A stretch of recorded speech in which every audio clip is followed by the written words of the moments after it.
When you stop and think about it, our world is just a giant collection of, well, collections.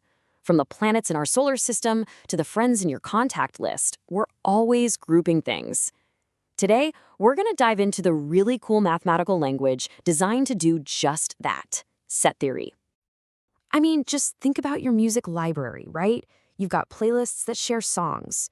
Or think about your friends. Some are from school, some are from work, and some are in both groups.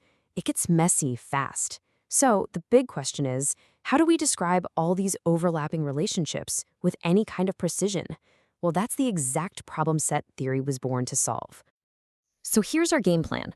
First, we're going to talk about why we even need to organize things. Then we'll get into the actual language of sets, the basic grammar. After that, the really fun part, combining and visualizing them.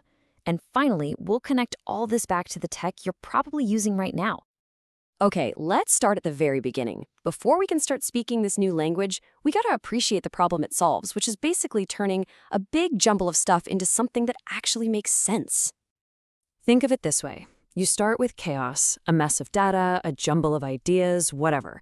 Mathematics, and especially set theory, is like a bridge that gets us from that chaos over to order.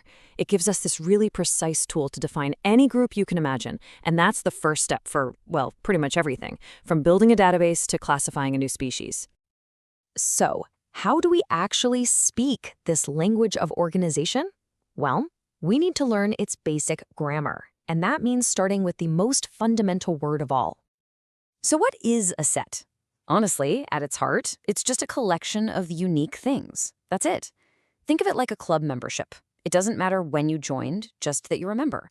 And you can't be a member twice, right? So the set of vowels is just A, E, I, O, U. Simple. No repeats, no particular order. Okay, so how do we write a set down? There are two main ways. On the left, you've got roster form. That's just a list, plain and simple. You just name every single member. But what if the list is gigantic, like all the even numbers? That's where the method on the right, set builder notation, is a lifesaver.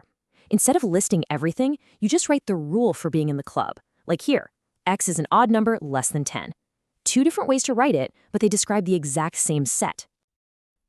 Every conversation needs some context, right? In set theory, that's the universal set. Think of it as the playground we're in. If we're talking about all the clubs at a school, then the universal set is all the students in that school. It's the boundary that holds everything we're currently talking about. And that brings us to subsets. So if the whole school is our universal set, the chess club is a subset. It's that simple. A set is a subset if every single one of its members is also inside a bigger set. So, yeah, the set with just 1, 2 is definitely a subset of the numbers 1, 2, 3, 4, 5, 6. Now, this one might seem a little weird at first. A set with nothing in it? But the empty set is actually super important. It's a way to say the answer is 0 or nothing fits this description. For example, what's in the set of all dogs that can fly? Nothing, right? That's the empty set. It's a really crucial idea for logic and counting. All right, so we've got our nouns, this sets themselves. Now it's time to get to the action words, the verbs that let us actually do stuff with them. First up is union. Just think of this as a merger. If you take the set of people who like pizza and the set of people who like burgers, the union is everyone who likes pizza or burgers or both. It just scoops everyone up into one big group. And you can see exactly how it works with this example. We're just combining all the numbers from set A and set B into one big list. But, and this is important, remember the rule, no repeats. Even though 13 is in both of the original sets, it only shows up once in the final union. Next, we've got intersection. This one isn't about combining everything. It's about finding the overlap. What do they have in common? If you have a set of your friends and a set of your brother's friends, the intersection is just the friends you both share. It's all about that common ground. And looking at this example, it's crystal clear. We just compare the two lists. What's the only number that's in set A and in set B? 13. That's it.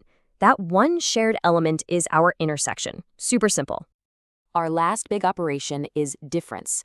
This one is pretty much just subtraction. When you see A minus B, you should ask yourself what's in set A that is not also in set B. You're basically taking set A and carving out anything it shares with set B. And here it is in action. The only thing set A shares with set B is the number 13. So to get A minus B, we start with everything in A, and we just take out the 13. What's left over?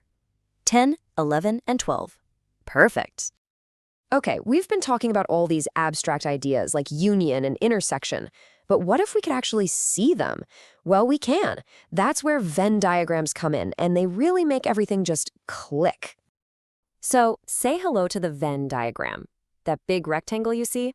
That's our whole context, the universal set we talked about. And inside of it, each circle is its own little set. And the best part is where they overlap. That's the intersection. It's such an intuitive, brilliant way to see how these groups relate to each other. This is where it all comes together beautifully. We can literally see our operations now.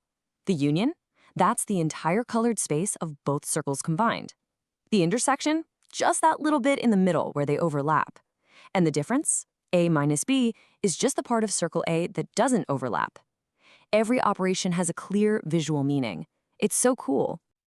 Look, this is all fascinating theory, but what's the real payoff? Why does learning this stuff actually matter? Well, let's bring it home and connect it to the world you and I live in every single day. Believe it or not, set theory is the invisible backbone of the modern world. When a database groups users by country, that's a set. When you do a Google search for Italian restaurants and open now, that's an intersection. The very logic that makes computer programming and even artificial intelligence work is built directly on these simple ideas of grouping and relating things. And, beyond all those direct applications, learning to think this way it makes your brain sharper.